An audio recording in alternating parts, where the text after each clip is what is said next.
Hi there, I'm David. And I'm Con, and welcome to another episode of Camera Peeps. David, this is a special episode. It's post-NAB 2018. And we just need to clarify for some of our Australian viewers, NAB stands for the National Association of Broadcasters, which is the US engineers basically in the TV and film industry. That's Yep, it's their convention where they show off all their broadcasts, and these days cinema wares.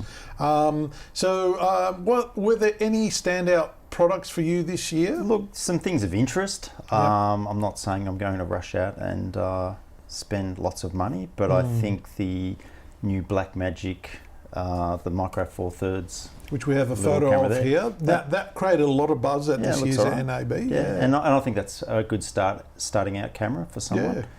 So I think Australian dollars is about $1,800. The main differences between this one and the early one is that this one is a Micro Four Thirds chip. It's not a Super 16 like the other one. It takes a Canon batteries, and that was a big sore point because I still have my pocket camera, and the battery, onboard battery, was a real problem. It didn't last very long, 20 minutes if you're lucky. Yeah, and there's a bit of a market, second-hand market for those lenses, the Fuji lenses, that they go on that. Micro Four Thirds. I've got a GH5 and my lenses go on this camera. What I like about these cameras is, in general, is basically if you can just get away, if you don't actually need a GoPro, waterproof GoPro. I just like these smaller cameras that you just sort of tuck in the corner, or high shot or low shot or something. And this also, to differentiate from the earlier model, does 4K as well, I believe, and has dual native ISO. Right, that's impressive. That's something interesting. So small. So I think people are now starting to get into this dual ISO thing. And it looks like it has familiar features with the dial at the front, and it does look like a Blackmagic camera though. Yeah. To move on, another thing that created a lot of buzz, I feel, and I'm sure you would agree this year at NAB, was Apple ProRes RAW. Now, what this means, as far as I understand, is that if you want to record RAW to, I think for the moment, Atomos are doing it on the Shogun Inferno and the Sumo 19,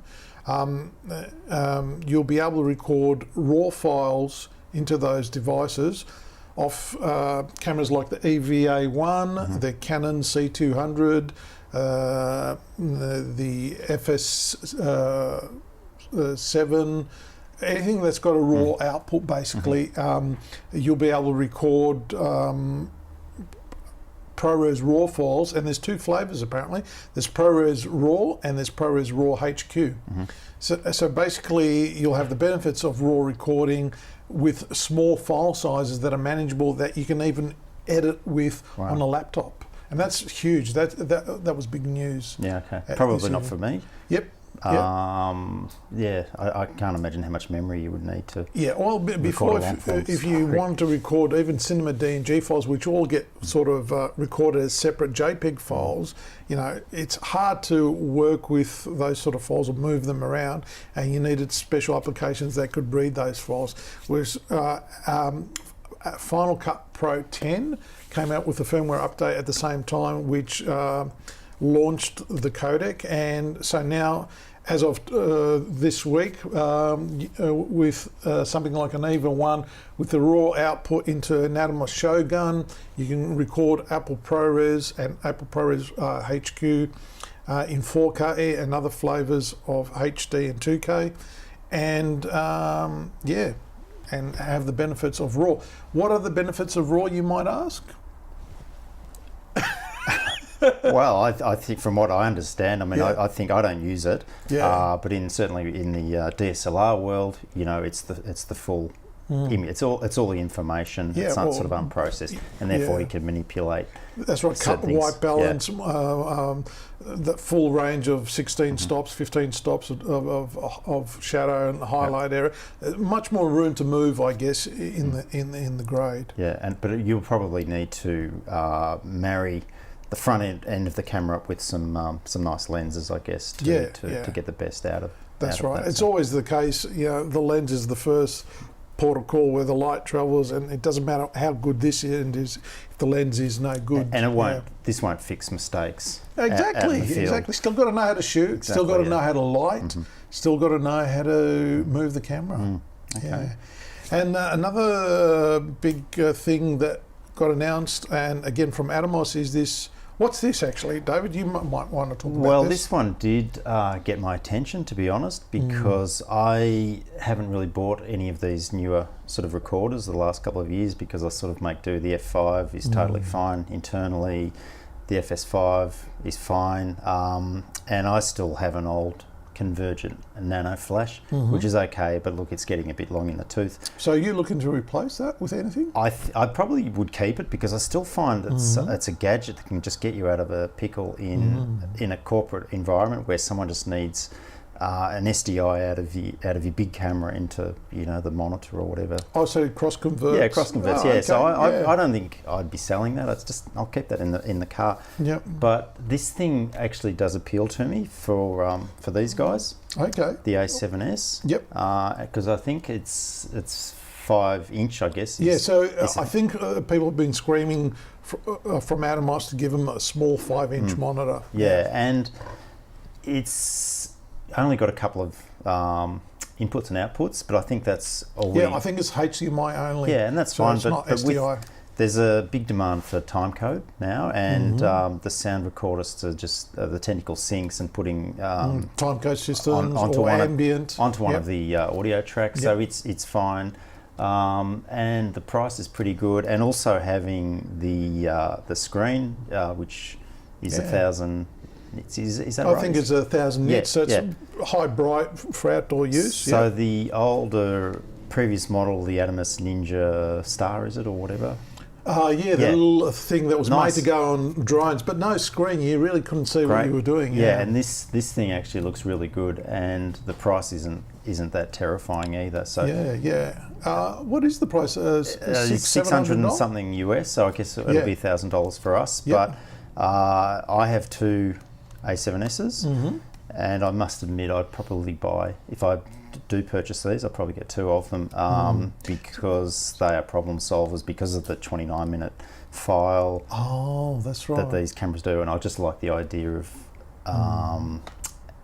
just getting more out of this camera, basically.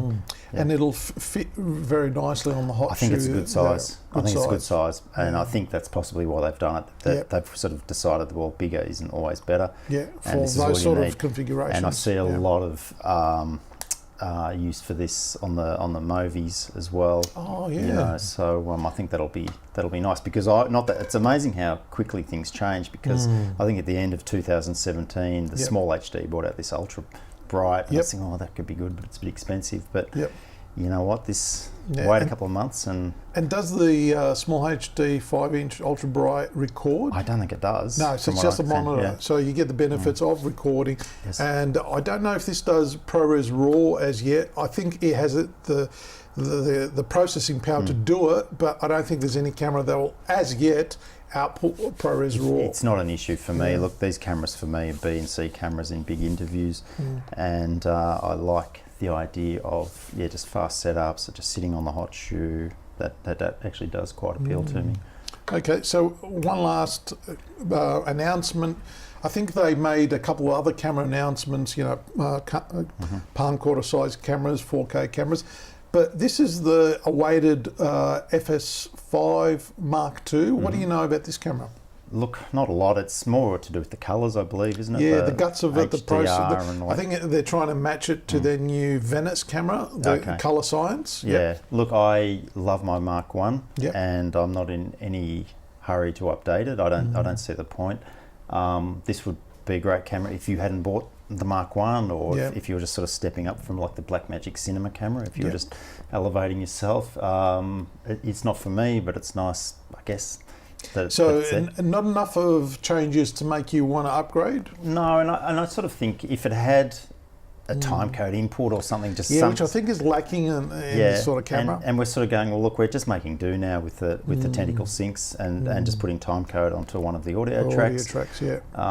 So I love the camera, and once again, we are in business, and if a whole heap of us rush out and try and sell our Mark 1s just to buy new ones, well, when do you start making money on it? So we got to figure that into our business model, return on investment on gear. We can't just keep, each time a new model comes out, especially if there's not many differences as this one. Same thing happened with the FS7 Mark II. There was minute improvements, which are all great, but enough to make you want to sell your Mark 1 for a Mark II, don't know. No, I'm quite happy with the FS5 because for me it's the B camera in interviews. It goes onto the Movi, the slider, things like that. And still does what you want it to do. Still does the job, and we just get around the time code thing, either with the clapperboard or the tentacle sync or whatever. So okay, well, those for us were the 3 or 4 things that really came out of this year's NAB. Yeah, and look, I didn't really monitor it apart from what was sort of getting shared on social media. I noticed a few things have kind of died off. Like, we didn't sort of hear a lot about drones. Oh, that's a good point. Yeah, every other NAB, there was drone this, drone that. Everyone had a drone coming out. There was a special hall just for drones, I believe, right? There was not much talk. Yes, I'm not sure why that is. Maybe same deal with like the Mark 1s. Maybe everyone's just hanging on to what they've got. The other thing is these LED mats, these 4x4s. The flexible LED lights are very popular at the moment. Yeah, and look, they're not for us. I mean, I can't imagine how, even in this environment, this is a pretty typical environment for I can't imagine where that would work for me. Are you talking about the 4x4s and the 8x8 flexible? Yeah, and look, I can't speak for gaffers, but I mean, I know when they will, need to light up a big sound stage for a big car commercial or something, they're not going. I can't imagine. I can't speak for them, but they'll still be pulling out their 10Ks and their 8x8 frames, 12x12 frames, 20x20 frames, and punching big lights through them. And interestingly, that we recorded our Shimura video that we recorded that about a month ago, and it's interesting that now there's a couple of companies bringing out some accessories to repurpose some of the old lights. So I'm on the same, or we're on the same page there. So not a lot this year that really stands out. And I don't want to get the sales guys offside, but I think if your money is burning a hole in your pocket, I would suggest a really good tripod like a Satchler or a Cartoni or an O'Connor or something. Just buy some nice quality equipment, C-stands. Which will last almost your entire career, really. Yeah, look, these things will be in the camera museum. Yeah, cameras don't last very long. But you'll still have your Satchler tripod or your O'Connor tripod. So as I say, if you really feel like you need to spend some money, I'd be just going some nice accessory cutters. Basic sailcloths, grip, lighting like, gear. Doesn't matter what fashion trends come and go, they still work. Well, look, I had a big interview. I shot a big interview this week, and I had a sort of 99%. I was happy, and then I just had this, a couple of annoying LED lights that were just sort of throwing a bit of a shadow. It was the 2x1. Sorry, not the 2x1. The cutters like we've got like there. Like the one behind your shop. They are, so I get mixed up with Imperial and Metric. And up on a C-stand, and it was just enough to not sort of darken the scene too much. It just took the shadows off those overhead lights, So that's it. That's really low tech, but it made a huge difference in the outcome of the video. So as cinematographers, we all need lighting, grip, and equipment and tripods and other peripheral equipment. It's not just about cameras, is it? No. So look, that's where I'd put. Look, if you were just coming out of film school and you wanted to buy a camera, definitely this or the Blackmagic, no problem. But if you're sort of established and already have a camera and already have some lighting.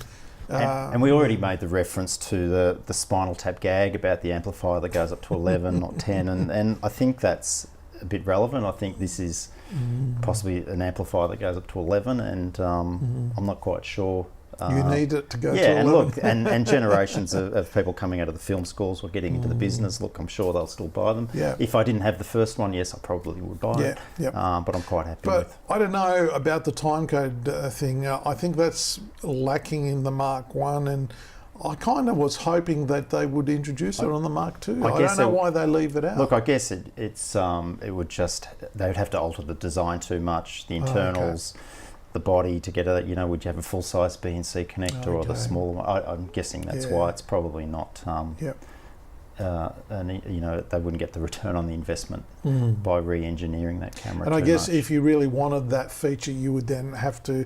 So well, then you need to go to an FS7, I guess. Or an F5, so that's why I'm not losing sleep over that, because that's not my primary camera, as much as I love it. So cool. Well, I think we've talked about this year's NAB. The highlights for us, what we feel were the highlights, what we got out of it, NAB, and it'd be interesting to see what happens at Cinegear in June. Is there any chance you might be going over representing Camera Peeps? I would dearly love to.